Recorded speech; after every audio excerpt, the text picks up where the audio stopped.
rancak gegayuhan ingkang ginayu dening Siwa Semar menawi Pandhawa ingkang suka sabiyantu putripotipun Siwa Nayantaka apa ingkang kudu ingsun tindakake Abimanyu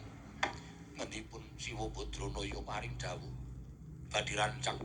anggenipun badhe nglampahi ambangun desa menawi para Pandhawa suka paring ambil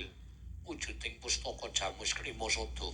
kinarya syarat sarana pambanguning desa Siwa Nayantaka wa Puntadewa semban kula miat langeneng karanggiwan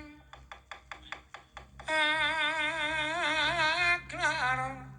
pandan moncar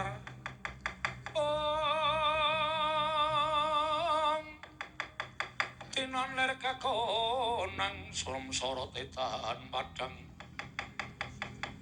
kasor lan pacaring purnameng gegono